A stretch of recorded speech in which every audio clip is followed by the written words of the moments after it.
Hi friends, இன்றைக்கி என்ன பார்க்க போகிறோன்னா நெக்ஸ்ட்டு 25 கொஷின்ஸ் தான் பார்க்க போகிறோம். ஆல்ரெடி நம்ம பார்த்துட்டோம். ப்ரீவியஸ் இயர் கொஷின்ஸ் தான் பார்த்துட்ருக்கோம். ஐஎன்எம்மில் which among the following was not suggested by the Nehru report கேட்டிருக்காங்க.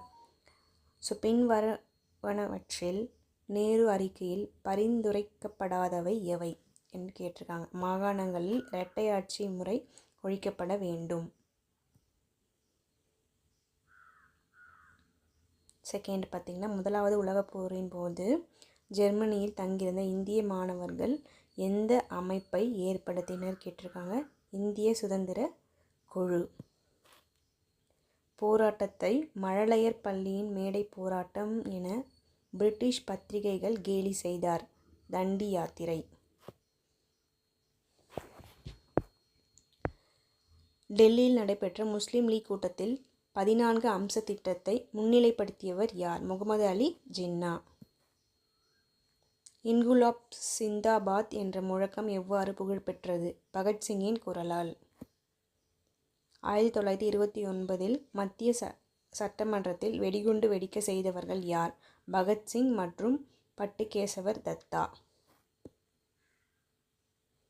காலவரிசை நிகழ்வு ஒழுங்குபடுத்துதல். பின்வரும் நிகழ்வுகளை காலவரிசைப்படி ஒழுங்கமைக்கவும் கேட்டிருக்காங்க.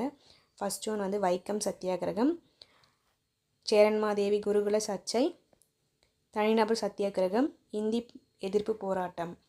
இதான் கரெக்டான ஆர்டர்.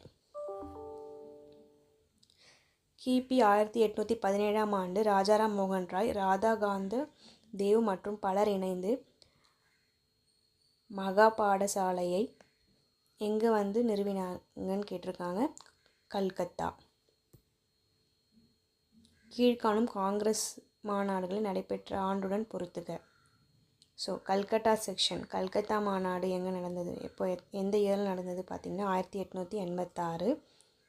அலகாபாத் செஷன், அலகாபாத் மாநாடு 1888. சென்னை மாநாடு 1887. மும்பை மாநாடு 1885. தவறான பொருத்தங்களை தேர்வு செய்கன்னு கேட்டிருக்காங்க. என்னென்னு பார்த்தீங்கன்னா, Madras native association 1883, Indian association 1816. Who was the president in 1887 Indian National Congress conference that was held in Madras? Badruddin Tyabji. கீழ்கண்ட கூற்றுகளில் சுப்பிரமணிய சிவாவை பற்றிய தவறான கூற்று எதுன்னு கேட்டிருக்காங்க. இதில் எதுவுமே தவறான கூற்று இல்லை, 4மே சரியான கூற்று தான். சுப்பிரமணிய சிவா தர்ம பரிபாலன சமாஜம் என்ற அமைப்பை திருவனந்தபுரத்தில் ஏற்படுத்தினார். இவர் தூத்துக்குடி கோரல் மில் வேலை நிறுத்தத்தில் கலந்து கொண்டார். இவர் 1913 ஞானபானு என்ற மாத இதழை சென்னையில் ஆரம்பித்தார். இவர் பாரத ஆசிரமம் என்ற அமைப்பை 1921 காரைக்குடியில் ஆரம்பித்தார். இந்த 4மே சரியான கூற்று தான். பிசி பாலின் கருத்தின்படி பங்கிம் சந்திரா இந்திய கலாச்சார மறுமலர்ச்சியின் தீர்க்கதரிசியாவர்.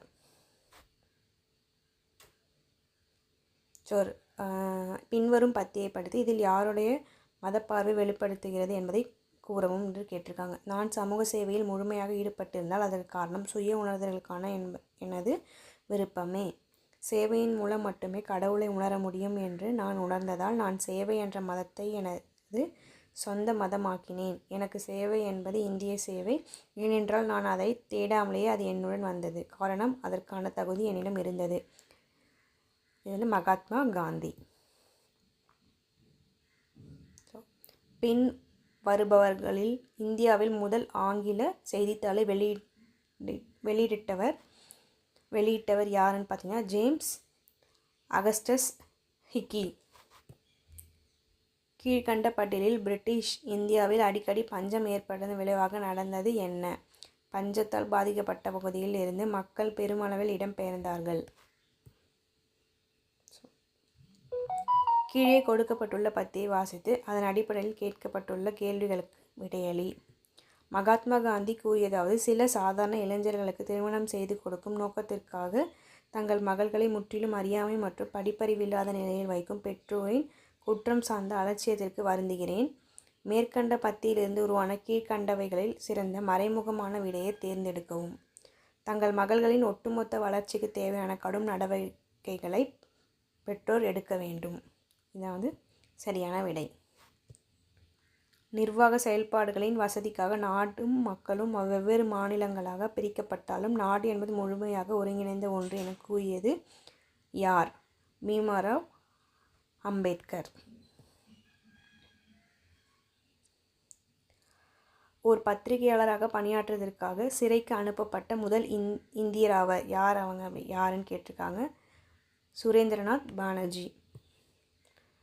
உலகமே உறங்கிக் கொண்டிருக்கும் இந்த நள்ளிரவு நேரத்திலே இந்தியா தன்னுடைய உயிரோட்டத்தோடும் மற்றும் சுதந்திர உணர்வோடும் விழித்து கொள்கிறது என கூறியவர் Jawaharlal Nehru.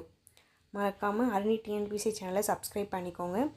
INM previous year கொஷின்ஸே நம்ம ஒரு 150 கொஷின்ஸ் பார்த்துருக்கோம். அதை பார்ட் 1, பார்ட் 2, பார்ட் 3 வீடியோவாக பார்த்துருக்கோம். இதுதான் லாஸ்ட் பார்ட் வீடியோ. ஐஎன்எம் மட்டும் இல்லை, TNPSC group 4 previous year questions இந்த மாதிரி தனித்தனியாக பார்ட்டாக இருந்தாலும் நான் ப்ரீவியஸ் இயர் கொஷின்ஸ் கொண்டு வரேன். அதே மாதிரி மேக்ஸ் ப்ரீவியஸ் இயர் கொஷின்ஸ் இப்போ டெய்லி போட்டுட்ருக்கேன். அதையும் மறக்காமல் பாருங்கள். சேனலை உங்கள் ஃப்ரெண்ட்ஸ்க்கும் ஷேர் பண்ணுங்கள்.